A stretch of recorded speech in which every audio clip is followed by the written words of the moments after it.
আমি আস্তে আস্তে দরজার সামনে গেলাম। দরজাটা খুলে তাদের দিকে তাকিয়ে বললাম, "এবার আপনারা আমার বাড়ি থেকে আসতে পারেন।" কেউ নড়ল না। আমি তারপর বললাম, "আমি কিন্তু এবার সত্যি সিরিয়াস। আপনারা সবাই এই মুহূর্তেই বাড়ি ছেড়ে চলে যাবেন। না হলে আমি অন্য ব্যবস্থা নিতে বাধ্য হব।" ইয়াসিন তখন উঠে দাঁড়ালো। তার মুখে তখন স্পষ্ট ভয় আর অনুশোচনা মিশে আছে। সে তখন বলল, "মেঘলা প্লিজ এতটা কঠিন হয়ে যেও না। আসো আমরা কথা বলি।" আমি ইয়াসিনকে থামিয়ে দিলাম। আমি অনেকদিন নরম ছিলাম। এবার প্রথম নিজের জন্য দাঁড়িয়েছি। ইয়াসিন আর কোনো কথা বলল না।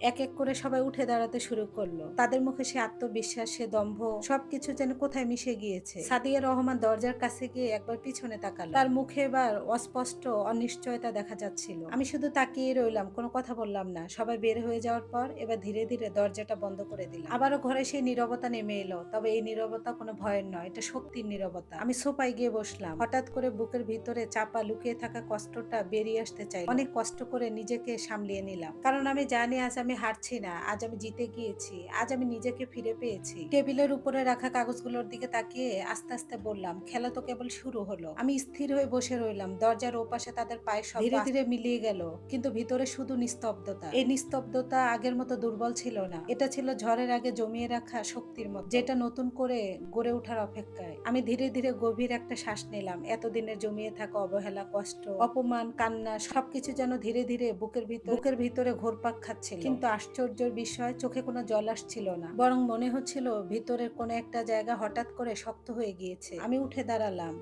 ড্রয়িং রুমটা আবারও চোখ বুলিয়ে দেখলাম। এই ঘরে কত হাসি ছিল, কত স্বপ্ন ছিল, অথচ আজ এই একই ঘরে আমাকে সরে দাঁড়াতে বলা হয়েছে। হালকা একটা হাসি মুখে ফুটে উঠলো। এবার আর আমি সরে দাঁড়াবো না। সোজা নিজের রুমে চলে গেলাম। দরজা বন্ধ করে বিছানার পাশে দাঁড়ালাম। কিছুক্ষণ পর মোবাইলটা হাতে তুলে নিলাম। একটা নাম্বার ডায়াল করলাম। হ্যালো রোবাইয়া আপু, আমি মেঘলা বলছি। ওপাশ থেকে অবাক কণ্ঠ, মেঘলা এত রাত্রে সবকিছু ঠিক আছে তো? আমি একটু থেমে থেকে বললাম, না কিছুই ঠিক নেই, এই কারণে আপনাকে আমি এত রাত্রে ফোন করেছি। আপনার আমার সাহায্য দরকার, আইনি সাহায্য। কিছুক্ষণ চুপ করে থেকে গভীর গলায় বলল, কি সাহায্য, খুলে বলো। ইয়াসিনের আমার সঙ্গে বিশ্বাসঘাতকতা, এইভাবে তার প্রেমিকা গর্ভবতী হওয়া, তার পরিবার আমাকে জায়গা ছেড়ে দেওয়া, সবকিছু খুলে বললাম, কোনো কিছুই বাদ দিলাম না। কথাগুলো বলতে বলতে গলাটা আমার গম্ভীর হয়ে আসলো। আমি নিজেকে সঙ্গে সঙ্গে সামলিয়ে নিলাম। সব কথাগুলো শুনে রুবাই আপু বলল, তুমি একদম ঠিক কাজ করেছো। তুমি এখন থেকে একটাও ভুল করবে না। কালকে সকালে আমি তোমার কাছে আসছি। এখন থেকে সবগুলো আইনিভাবে হ্যান্ডেল করব। আমি তখন বললাম, আপু আমি আর কোনো অন্যায় সহ্য করব না আপু। তখন আপু ফোনের ওই পাশ থেকে বলল,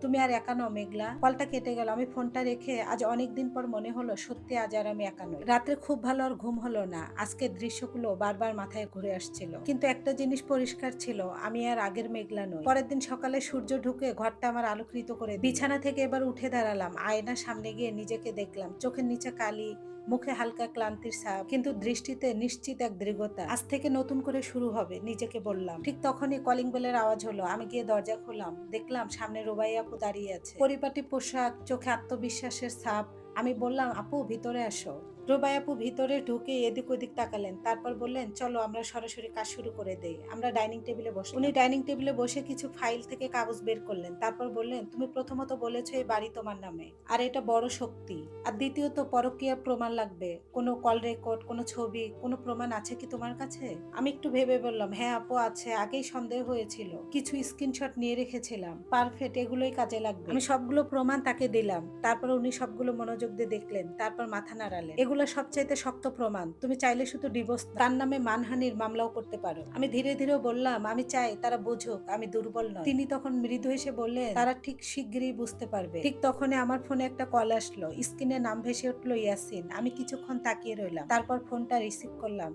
হ্যালো। ওই পাশে কিছুক্ষণ নীরবতা, তারপর তার কণ্ঠে, মেঘলা তুমি কি কিছুক্ষণ কথা বলতে পারবে? আমি তখন ঠান্ডা গলায় বললাম, কথা তো কালই শেষ হয়ে গিয়েছে না, মানে আমরা একটু সবাই বেশি রিয়াক্ট করে ফেলেছি। তুমি কি, আমি তার কথাটা কেটে দিয়ে বললাম, তুমি কি কাগজে সাইন করতে রাজি? সে চুপ। আমি আবারও বললাম, তুমি কি আমার শর্ত মেনে কাগজে সাইন করতে রাজি? কিছুক্ষণ চুপ করে থেকে সে ধীরে ধীরে বলল, তুমি কি সত্যি এত কিছু করবে, এত দূর নিয়ে যাবে ব্যাপারটা? আমি হেসে ফেললাম। তারপর বললাম, তুমি যদি অন্য একটা মেয়েকে নিয়ে এত দূর যেতে পারো, তাহলে আমার নিজের জন্য আমি কেন লড়তে পারবো না? সে অবশেষে চুপ হয়ে গেল। ঠিক আছে আমরা দেখা করি, কথা বলি। ঠিক আছে, কিন্তু আমি এবার একা থাকবো না। আমি কলটা কেটে দিলাম। রুবা আপু এবার বললেন, খেলা কিন্তু জমে উঠেছে তাই না? আমি হালকা হেসে উঠলাম। এবার ওদের পালা, আমার নিয়মে খেলতে হবে ওদের। বিকালে ঠিক হলো একটা নিরপেক্ষ জায়গায় দেখা হবে। আমি প্রস্তুত হয়ে বের হলাম। মনে হচ্ছিল আমি আগে সে ভীত চুপচাপ মেয়েটা নই। এখন আমি নিজের গল্পের নিয়ন্ত্রণ নিজের হাতে নিয়েছি। সেদিন বিকালে সেই সাক্ষাৎ, এটাই মনে হয় সবকিছু বদলে দিবে। এই অনুভূতিটা নিয়ে আমি নির্ধারিত জায়গায় পৌঁছালাম। জায়গাটা ছিল শহরের এক নিরপেক্ষ শান্ত একটা রেস্টুরেন্ট। হালকা সঙ্গীত বাজছিল, মানুষ নিজের মতো করে ব্যস্ত। অথচ আমার জীবনের সবচাইতে বড় সিদ্ধান্তের মুহূর্তটা এই জায়গায় অপেক্ষা করছে।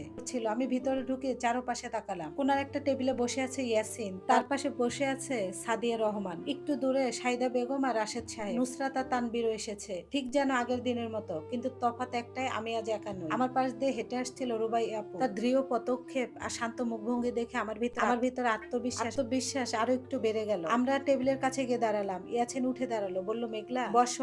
আমি কোনো উত্তর দিলাম না, শুধু চেয়ারটা টেনে বসলাম। রুবাই আপু আমার পাশে বসলেন। কয়েক সেকেন্ডের অস্থির নীরবতা। রাশেদ সাহেব গলা খেকুর দিয়ে বলল, দেখো মা, আমরা চাই বিষয়টা সবাই মিটে যায়। কালকে একটু উত্তেজনা হয়ে গিয়েছিল। আমি বললাম, আজ উত্তেজনা নেই, আজকে সব সিদ্ধান্ত হবে। সাইদা বেগম একটু বিরক্ত গলায় বললেন, তুমি দেখি একদম বদলে গেছো।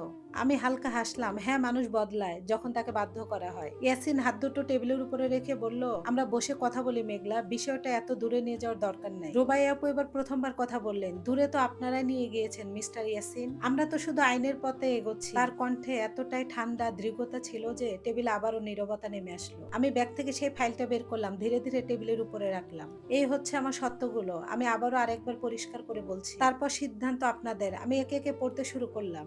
প্রথম শর্ত, আমি ডিভোর্স দিব, তার আগে মিস্টার ইয়াসিন লিখিতভাবে স্বীকার করবে যে বিয়ে বহির্ভূত সম্পর্কে জড়িয়েছে। দ্বিতীয়ত, আমার মানহানি ক্ষতিপূরণ দাবি করব। তৃতীয়ত, আমার সম্পত্তি অর্থাৎ আমার বাড়ির উপরে কেউ কখনো দাবি করতে পারবে না। আমার কথা শেষ হতে নুসরাত হেসে উঠল। তুমি কি ভাবছো আমরা এত সহজে সবকিছু মেনে নিব? আমি নুসরাতের দিকে তাকালাম। তুমি কি ভাবছো আমি আগের মতো চুপচাপ থাকবো? সে থেমে গেল। সাদিয়া রহমান তখন আমার দিকে তাকিয়ে বলল, দেখুন, আমরা বুঝতে পেরেছি আপনি কষ্ট পেয়েছেন। আমরা কি সবাই সমাধান বের করতে পারি না, যেখানে সবাই একটু একটু করে? আমি তখন তাকে বললাম, তুমি যখন আমার স্বামীর সাথে সম্পর্ক শুরু করেছিলে তখন কি সমাধান খুঁজেছিলে? সে তখন চুপ হয়ে গেল।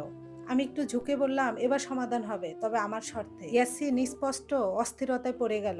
মেঘলা, তুমি বুঝতে পারছো না, এটা আমাদের ভবিষ্যতের ব্যাপার। আমি ঠান্ডা গলায় বললাম, তাহলে আমার বর্তমানটা কি ছিল? মিথ্যে? সে কোনো উত্তর দিতে পারলো না। রুবাই আপু ফাইলটা ঠেলে দিয়ে বললেন, আপনি যদি সাইন না করেন আমরা সরাসরি কোর্টে যাব। তখন বিষয়টা শুধু ডিভোর্সে সীমাবদ্ধ থাকবে না। রাশেদ সাহেব তখন চিন্তিত হয়ে পড়লেন, কোর্টে গেলে তো সবারই বদনাম হবে। আমি তখন শান্ত গলায় বললাম, বদনাম মানুষের তখনই হয় যখন মানুষ ভুল করে, আমি শুধু সেটা প্রকাশ করব।